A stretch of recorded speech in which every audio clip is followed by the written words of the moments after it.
Very good evening to all of you. Yogendra Sahu online classes में आप सभी का स्वागत है। प्रीवियस वीडियो में हमने कंप्यूटर की सीरीज़ स्टार्ट किया था, जिसमें हमने चैप्टर 5 तक कंप्लीट कर दिया था हरिराम पटेल सर की बुक से, और हमने स्टार्ट किया था ऑपरेटिंग सिस्टम। ऑपरेटिंग सिस्टम में भी कुछ पोर्शन हमने कवर कर दिया था, तो इस वीडियो में हम उससे आगे कवर करेंगे। चलिए स्टार्ट करते हैं। हमने operating system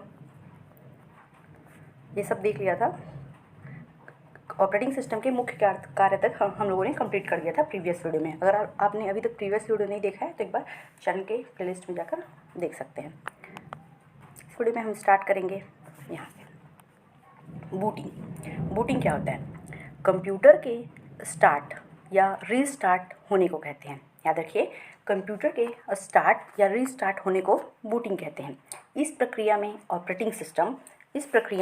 operating system hard disk से कंप्यूटर के रैम में लोड होता है। याद रखिए, इस प्रक्रिया में बूटिंग की प्रक्रिया में ऑपरेटिंग सिस्टम हार्ड डिस्क से कंप्यूटर के रैम में लोड होता है। जब कंप्यूटर को स्टार्ट करते हैं तो इसे कोल्ड बूटिंग कहते हैं। याद रखिए, जैसे ही जब अपन कंप्यूटर को स्विच ऑन करते हैं, स्टार्ट करते हैं, तो इसे कोल्ड बूटिंग कहते हैं। और पहले से ही स्टार्ट कंप्यूटर को रीस्टार्ट करते हैं। और पहले से ही याद रखिए, कोल्ड बूटिंग और वार्म बूटिंग में डिफरेंस। विंडोज़ 8 और 10 का बूटिंग टाइम 6 सेकेंड होता है, इसे भी याद रखिए। विंडोज़ 8 और 10 का बूटिंग टाइम 6 सेकेंड होता है। देखते हैं नेक्स्ट, कर्नल क्या चीज़ है? ऑपरेटिंग सिस्टम का वह भाग, कर्नल ऑपरेटिंग सिस्टम का वह भाग है जो सीपीयू में होने वाले कार्यों को निर्देशित करता है। कर्नल ऑपरेटिंग सिस्टम का वह भाग है जो सीपीयू में होने वाले कार्यों को निर्देशित करता है, याद रखिए। नेक्स्ट देखते हैं, फ्लाइट कंट्रोल सिस्टम क्या है? देख लेते हैं इसे भी। CSPGCL 2019 का क्वेश्चन है। हाई रियल टाइम सिस्टम का एक उदाहरण है। याद रखिए, flight control system high real time flight control system high real time system, ऐसे याद रख सकते हैं। इसका एक उदाहरण है। नेक्स्ट है डिस्ट्रीब्यूटेड ऑपरेटिंग सिस्टम विभिन्न कंप्यूटरों के एक समूह का प्रबंधन करता है। डिस्ट्रीब्यूटेड ऑपरेटिंग सिस्टम विभिन्न कंप्यूटरों के एक समूह का प्रबंधन करता है और एकल कंप्यूटर जैसे प्रतीत होता है। याद रखिए, डिस्ट्रीब्यूटेड ऑपरेटिंग सिस्टम। ठीक है, चलते हैं नेक्स्ट, कुछ महत्वपूर्ण ऑपरेटिंग सिस्टम का हम यहाँ पे अध्ययन करेंगे। तो फर्स्ट है MS-DOS, Microsoft disk operating system. Microsoft disk operating system क्या है? इससे रिलेटेड जितने भी क्वेश्चंस बन सकते हैं एग्जाम्स में, उन सभी को हम देखते हैं। तो देखिए, माइक्रोसॉफ्ट डॉस जुलाई 1981 में, कभी कभी 1980 भी लेता है इसका स्थापना वर्ष माइक्रोसॉफ्ट का, और कभी कभी 1981 भी लेता है, तो आप याद रखिए। जुलाई 1981 में माइक्रोसॉफ्ट और IBM international business machine company के द्वारा इसे बनाया गया। याद रखिए, माइक्रोसॉफ्ट डिस्क ऑपरेटिंग सिस्टम को माइक्रोसॉफ्ट और IBM कंपनी के द्वारा संयुक्त रूप से बनाया गया। यह एक सिंगल यूज़र ऑपरेटिंग सिस्टम है। Microsoft system, most important question, एक सिंगल यूज़र ऑपरेटिंग सिस्टम है। यह एक, नेक्स्ट पॉइंट देखते हैं, यह एक कमांड लाइन इंटरफेस पर आधारित ऑपरेटिंग सिस्टम है। याद रखिए, Microsoft disk operating system MS-DOS एक कमांड लाइन इंटरफेस पर आधारित ऑपरेटिंग सिस्टम है। नेक्स्ट है, इसे character user interface CUI operating system भी कहते हैं। मोस्ट इंपॉर्टेंट पॉइंट, इसे character user interface operating system भी कहते हैं। ये सब पूछा गया क्वेश्चन है कि MS-DOS की स्थापना कब की गई, किसके द्वारा किया गया। यह एक सिंगल यूज़र ऑपरेटिंग सिस्टम है, यह एक कमांड लाइन इंटरफेस पर आधारित ऑपरेटिंग सिस्टम है। इसे character user interface operating system भी कहते हैं, क्योंकि यह सिर्फ कैरेक्टर पर आधारित होता है। याद रखिए, इसे कैरेक्टर यूज़र इंटरफेस क्यों कहते हैं? क्योंकि यह सिर्फ और सिर्फ कैरेक्टर्स पर आधारित होता है। नेक्स्ट पॉइंट देखते हैं, इसे non graphical user interface operating system भी कहते हैं। याद रखिए, ये सभी इंपॉर्टेंट क्वेश्चन है, ये सभी मोस्ट इंपॉर्टेंट है, एक भी पॉइंट नहीं छोड़ना है इसे non graphical user interface NCUI operating system भी कहते हैं, क्योंकि इसमें ग्राफिक्स नहीं होता, इस कारण इसे क्या कहते हैं? Non graphical user interface operating system. याद रखिए, एक बार फिर से देख लेते हैं हम इसको। MS-DOS स्थापना 1981, किसके द्वारा? माइक्रोसॉफ्ट और IBM के द्वारा संयुक्त रूप से। यह एक सिंगल यूज़र ऑपरेटिंग सिस्टम है, यह एक कमांड लाइन इंटरफेस पर आधारित ऑपरेटिंग सिस्टम है, यह character user interface operating system भी कहते हैं इसे, और दूसरा याद रखिए यह non graphical user operating system भी इसे कहा जाता है। ठीक है, नेक्स्ट देखते हैं। नेक्स्ट है इसके मुख्य कार्य। MS DOS के मुख्य कार्य क्या हैं ये देख लेते हैं। तो इसका मुख्य कार्य है नई फाइलें बनाना, पुरानी फाइलों को हटाना, फाइलों को नाम देना। याद रखिए, नई फाइलें बनाना, पुरानी फाइलों को हटाना और फाइलों को नाम देना MS DOS का कार्य है। सभी फाइलों की सूची बनाना या डायरेक्टरी बनाना, सभी फाइलों की सूची बनाना या उसका डायरेक्टरी बनाना किसका कार्य है? MS DOS का, माइक्रोसॉफ्ट डिस्क ऑपरेटिंग सिस्टम का। याद रखिए। चलते हैं next. MS DOS command, Microsoft disk operating system commands. इसके दो टाइप हैं, इंटरनल कमांड और एक्सटर्नल कमांड। इंटरनल कमांड क्या है देखते हैं। ऐसे कमांड जो MS DOS की मुख्य फाइल कमांड में पहले से स्टोर रहती है। याद रखिए, इंटरनल मतलब अंदरी। ऐसे कमांड जो MS DOS की मुख्य फाइल कमांड में पहले से स्टोर रहती है, इन कमांड्स के द्वारा हम डायरेक्टरीज और फाइल देख सकते हैं। ये मोस्ट इंपॉर्टेंट पॉइंट है। इंटरनल कमांड क्या है? ऐसे कमांड जो MS DOS की मुख्य फाइल में पहले से स्टोर रहती है। इन कमांड्स के द्वारा हम डायरेक्टरीज और फाइल देख सकते हैं। जैसे उदाहरण के लिए date, time, variation, directory, copy, ये सभी कुछ इंटरनल कमांड है, याद रखिए। और दूसरा क्या है? External command. तो यह एक्सटर्नल कमांड ऐसे कमांड होते हैं जो कंप्यूटर की मुख्य मेमोरी में ना होकर अलग प्रोग्राम के फाइल के रूप में डिस्क में रहती है। याद रखिए, एक्सटर्नल कमांड ऐसे कमांड होते हैं जो कंप्यूटर की मुख्य मेमोरी में ना होकर अलग प्रोग्राम फाइल में के रूप में डिस्क में रहते हैं। एग्जाम्पल क्या है इसके, देख लीजिए। देखते हैं नेक्स्ट, MS DOS के मुख्य कमांड एवं उनके उपयोग।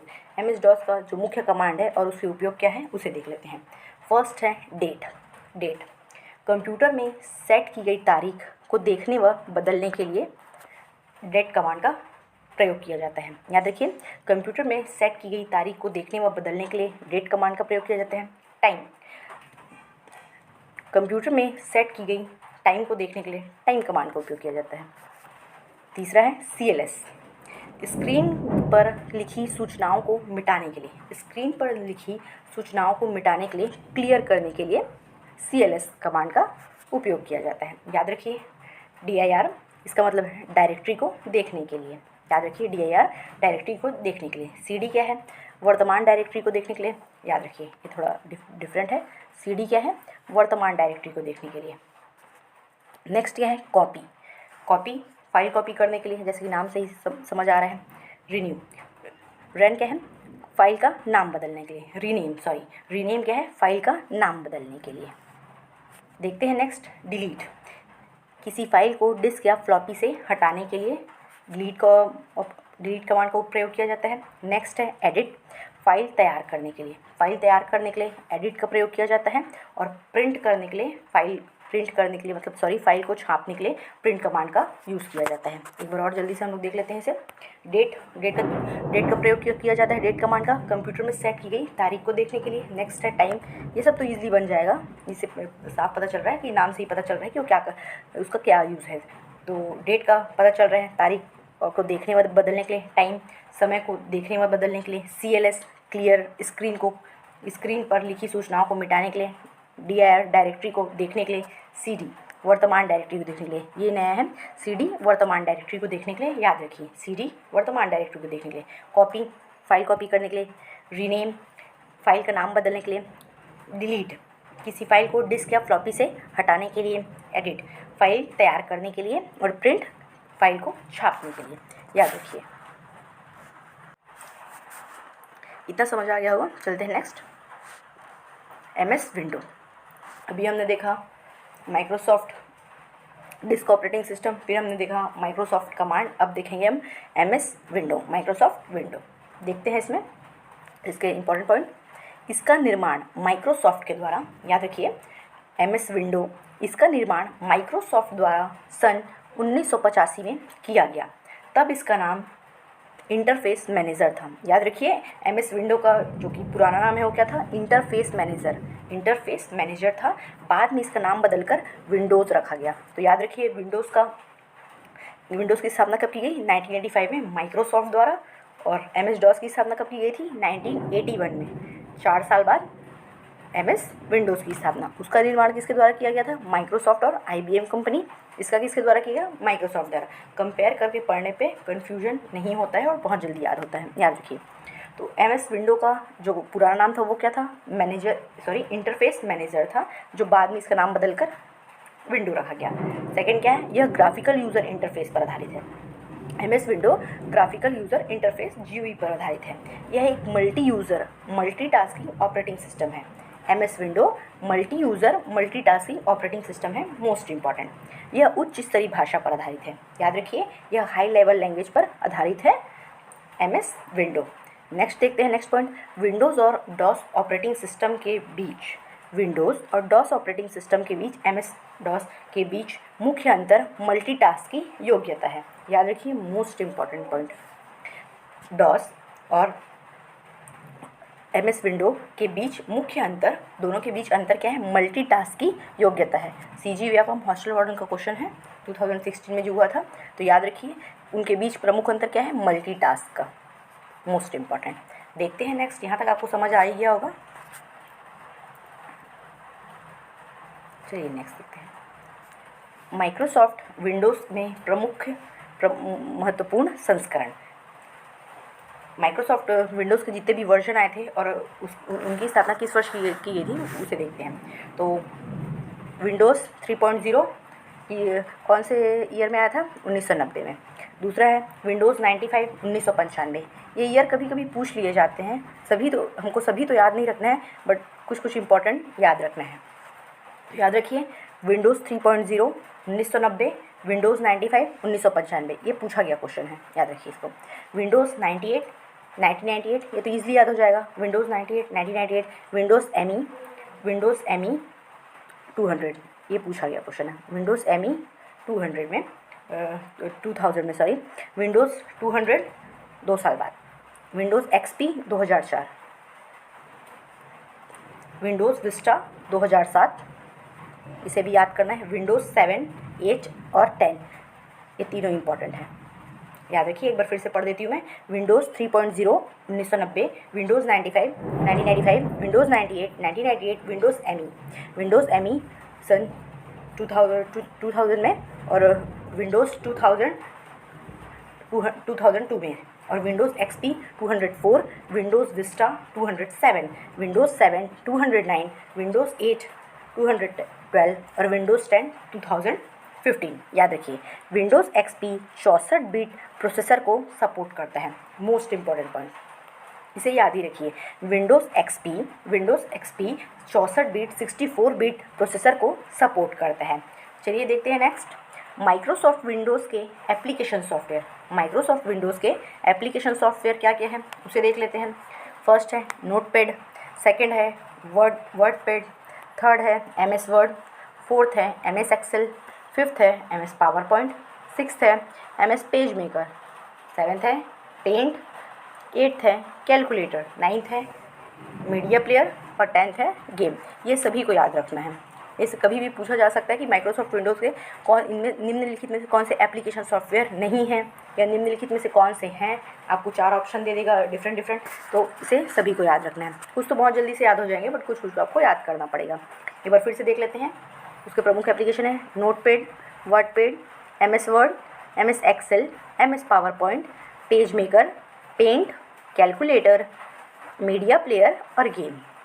ओके, चलिए नेक्स्ट देखते हैं।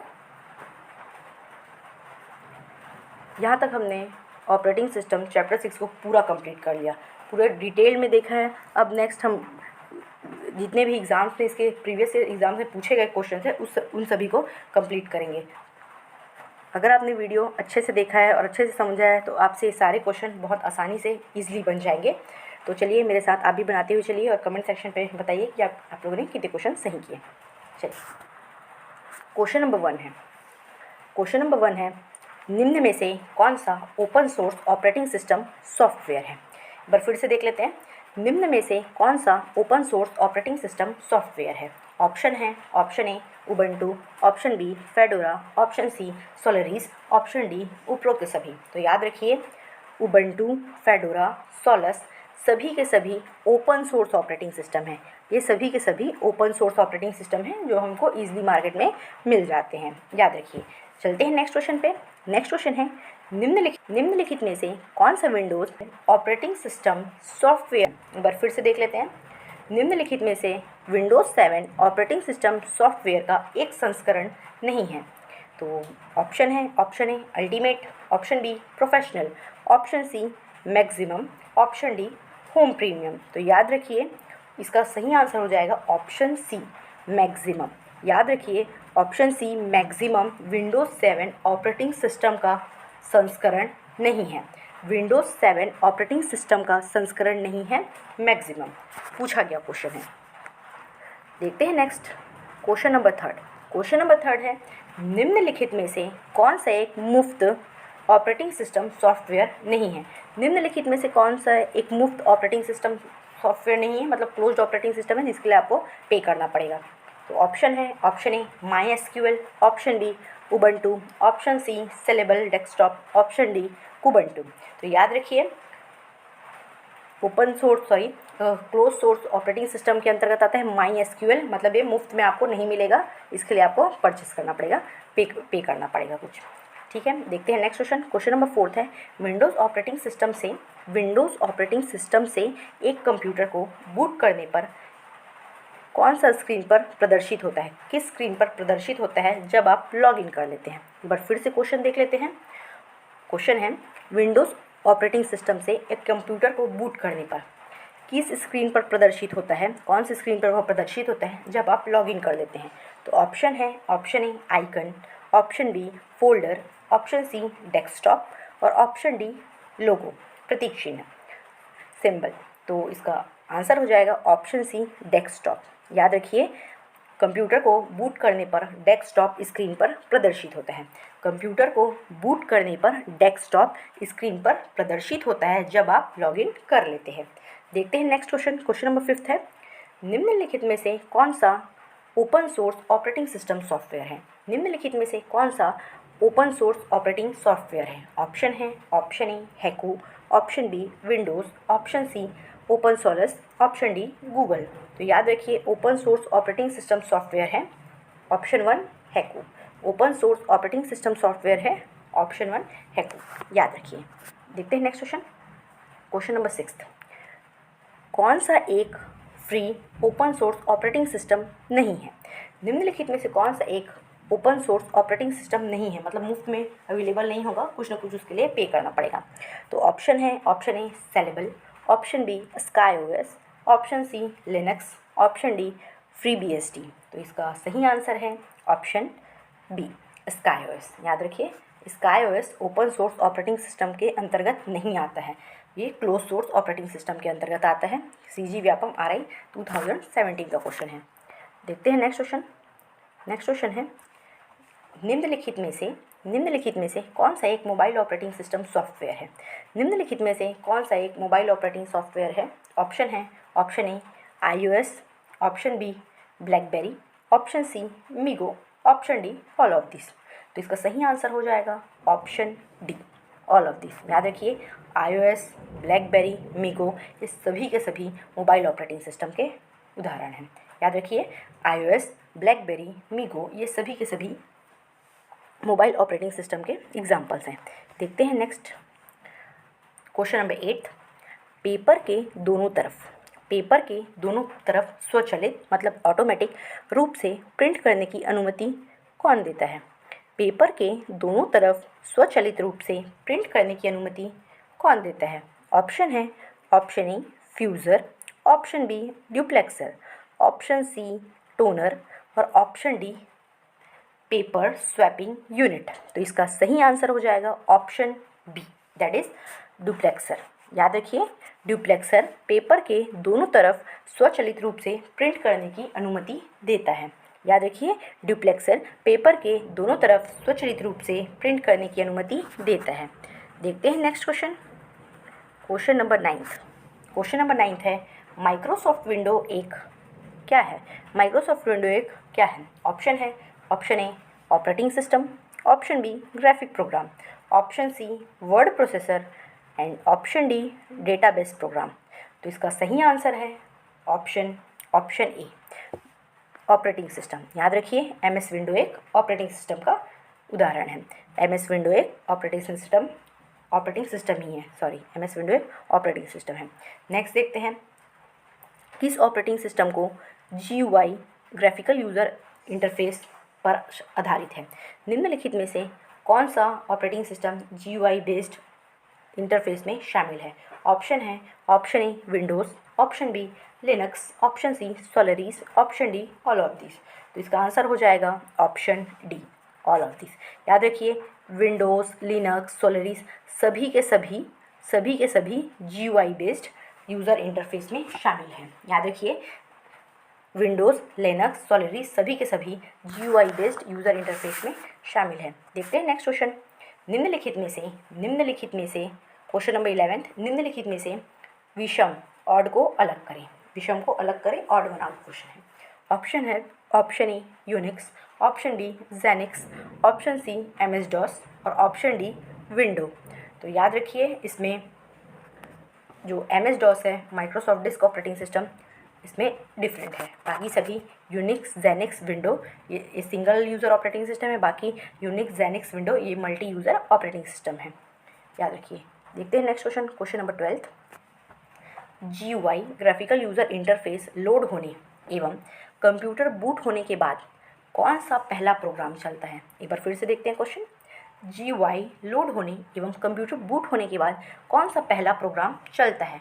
ऑप्शन है, option A desktop manager, option B file manager, option C window explorer और ऑप्शन डी प्रमाणीकरण मतलब ऑथेंटिकेशन। तो इसका सही आंसर हो जाएगा option D, authentication, that is प्रमाणीकरण। GUI लोड होने एवं कंप्यूटर बूट होने के बाद सबसे पहला प्रोग्राम ऑथेंटिकेशन होता है। देखते हैं नेक्स्ट क्वेश्चन, क्वेश्चन नंबर 13 है, वर्ड डॉक्यूमेंट का फाइल एक्सटेंशन नेम क्या है? वर्ड डॉक्यूमेंट का फाइल एक्सटेंशन नेम क्या है? ऑप्शन है .doc, .txt, option B, option C .wrd, option D none of this. तो इसका सही आंसर हो जाएगा ऑप्शन ए। याद रखिए option A .doc word document file extension का नेम होता है। .doc word document file extension का नेम है। देखते हैं नेक्स्ट क्वेश्चन, क्वेश्चन नंबर 14 है, रियल टाइम सिस्टम में क्या आवश्यक होता है? रियल टाइम सिस्टम में क्या ज़रूरी होता है? ऑप्शन है, option A non preemptive kernel, option B preemptive kernel, option C A और बी दोनों, option D none of this. Important question है, रियल टाइम सिस्टम में क्या ज़रूरी होता है? तो इसका सही आंसर हो जाएगा ऑप्शन बी। याद रखिए option B preemptive kernel इसका सही आंसर हो जाएगा। प्री एम्पटिव कर्नल होता ही है रियल टाइम सिस्टम में। देखते हैं नेक्स्ट क्वेश्चन, क्वेश्चन नंबर 15 है, मल्टीमीडिया की स्ट्रीमिंग सतत फाइलों में किस तरह की फाइल क्लाइंट को दी जाती है? मल्टीमीडिया की स्ट्रीमिंग सतत फाइलों में किस तरह की फाइल क्लाइंट को दी जाती है परंतु शेयर नहीं किया जाता? फाइल तो दी जाती है परंतु शेयर नहीं किया जाता। ऑप्शन है, option A real time streaming, option B progressive download, option C compression and option D none of this. तो इसका सही आंसर हो जाएगा that is option A, real time streaming. याद रखिए मल्टीमीडिया की स्ट्रीमिंग फाइलों में real time streaming file client को तो दी जाती है बट शेयर नहीं की जाती। रियल टाइम स्ट्रीमिंग क्लाइंट को दी जाती है परंतु शेयर नहीं की जाती है। देखते हैं नेक्स्ट क्वेश्चन, क्वेश्चन नंबर 16 है, निम्नलिखित में से कौन सा एकल यूज़र ऑपरेटिंग सिस्टम है, मतलब सिंगल यूज़र ऑपरेटिंग सिस्टम है? ऑप्शन है, option A MS DOS, option B Unix, option C Xenix, option D Linux. तो याद रखिए इसका सही आंसर हो जाएगा option A, Microsoft disk operating system. जब हमने डिटेल वीडियो में इससे रिलेटेड देखा था तब मैंने आपको बताया था कि एक इंपॉर्टेंट क्वेश्चन है, माइक्रोसॉफ्ट डिस्क ऑपरेटिंग सिस्टम एक सिंगल यूज़र ऑपरेटिंग सिस्टम है। याद रखिए इसका सही आंसर हो जाएगा option A, Microsoft disk operating system. Next question है क्वेश्चन नंबर 17, कंप्यूटर का सुपरवाइज़र है। कंप्यूटर का सुपरवाइज़र कौन है ये पूछ रहे हैं। ऑप्शन है, option A ALU, option B OS, operating system, option C CPU central processing unit, option D CU control unit. तो इसका सही आंसर हो जाएगा ऑप्शन सी CPU। याद रखिए ऑप्शन सी CPU इसका सही आंसर हो जाएगा, क्योंकि कंप्यूटर को सुपरवाइजर कौन है, कंप्यूटर को सुपरवाइज कौन करता है, CPU। देखते हैं next question number 18। Question number 18 है, निम्न में से कौन सा open source operating system software है। निम्नलिखित में से कौन सा open source operating system software है जो हमको ईजिली अवेलेबल हो जाते हैं। ऑप्शन है, option A macOS, option B Unix, option C PC DOS और option D none of this. तो याद रखिए इनमें से ऐसा कोई भी नहीं है जो ओपन सोर्स ऑपरेटिंग सिस्टम, ये सभी क्लोज सोर्स ऑपरेटिंग सिस्टम के एग्जांपल्स हैं जो हमको ईजिली नहीं मिलते, उसके लिए पे करना पड़ता है। तो इसका सही आंसर हो जाएगा ऑप्शन डी, उपरोक्त में से कोई नहीं। देखते हैं next question, question number 19। Question number 19 है, सबसे जनप्रिय सिस्टम कौन सा है। ऑप्शन है, option A CPM, option B CPMEM, option B Unix, option C MS DOS और ऑप्शन डी है TRS DOS। तो इसका सही आंसर हो जाएगा option C, that is MS DOS Microsoft disk operating system सबसे जनप्रिय 19 बिट ऑपरेटिंग सिस्टम है। याद रखिए सबसे लोकप्रिय 19 बिट ऑपरेटिंग सिस्टम है MS DOS। देखते हैं नेक्स्ट क्वेश्चन, DOS का मतलब है, DOS का फुल फॉर्म है, मैंने प्रीवियस वीडियो में आपको बताया ही है, जितने भी फुल फॉर्म से कंप्यूटर में पूछे ही जाते हैं सभी के सभी इंपॉर्टेंट है, सभी के सभी कभी ना कभी पूछे ही गए हैं एग्जाम्स में। तो इसका सही आंसर हो जाएगा, एक बार ऑप्शन देख लेते हैं। ऑप्शन है drive out system, option B dry out system, second है डिस्क ऑपरेटिंग सिस्टम और नेक्स्ट है डिस्क ऑपरेटिंग सीरीज़। तो इसका सही आंसर हो जाएगा option C disk operating system. Microsoft DOS का फुल फॉर्म है माइक्रोसॉफ्ट डिस्क ऑपरेटिंग सिस्टम, याद रखिए। नेक्स्ट क्वेश्चन है, निम्न में से कौन सा ऑपरेटिंग सिस्टम नहीं है। निम्नलिखित में से कौन सा ऑपरेटिंग सिस्टम नहीं है ये पूछा जा रहा है। ऑप्शन है, option A Linux, option B Samsung, option C Mac, option D Android. तो याद रखिए इनमें से ऑप्शन बी जो सैमसंग है वो ऑपरेटिंग सिस्टम नहीं है, सैमसंग ऑपरेटिंग सिस्टम नहीं है, बाकी लाइनक्स, मैक, एंड्रॉयड ये सभी ऑपरेटिंग सिस्टम हैं। देखते हैं नेक्स्ट क्वेश्चन, इसे एक छोटे या बुद्धिमान डिवाइस इसलिए कहा जाता है क्योंकि यह एक के भीतर होता है। क्वेश्चन नंबर 22 है, इसे एक छोटे या बुद्धिमान डिवाइस इसलिए कहा जाता है क्योंकि यह एक के भीतर होता है। तो इसका ऑप्शन है, option A computer, option B micro computer, option C programmable और ऑप्शन डी सेंसर। तो याद रखिए इसका सही आंसर भीतर होता है। देखते हैं next question, question number 23 question system है, एक बार फिर से देख लेते हैं। निम्नलिखित में से कौन सा software multi user multitasking time sharing operating system है। ऑप्शन है, option A disk operating system, option B Unix, option C Ada, option D Windows 98। तो इसका सही आंसर हो जाएगा option D, option B Unix multi user multitasking time sharing operating system है, याद रखिए। नेक्स्ट क्वेश्चन है, निम्नलिखित में से कौन सा मोबाइल ऑपरेटिंग सिस्टम सॉफ्टवेयर विकसित करने वाली कंपनी नहीं है। एक बार फिर से देखते हैं क्वेश्चन को। क्वेश्चन नंबर 24 है, निम्नलिखित में से कौन सी मोबाइल ऑपरेटिंग सिस्टम सॉफ्टवेयर विकसित करने वाली कंपनी नहीं है। ऑप्शन है, option A Google, option B RIM, option C SIM और ऑप्शन डी है माइक्रोसॉफ्ट। तो याद रखिए इसका सही आंसर हो जाएगा option C SIM. SIM mobile operating system software विकसित करने वाली कंपनी नहीं है। याद रखिए SIM mobile operating system software विकसित करने वाली कंपनी नहीं है, बाकी सब गूगल, रिम, माइक्रोसॉफ्ट ये सब ऑपरेटिंग सिस्टम विकसित करने वाली कंपनी है। देखते हैं नेक्स्ट क्वेश्चन,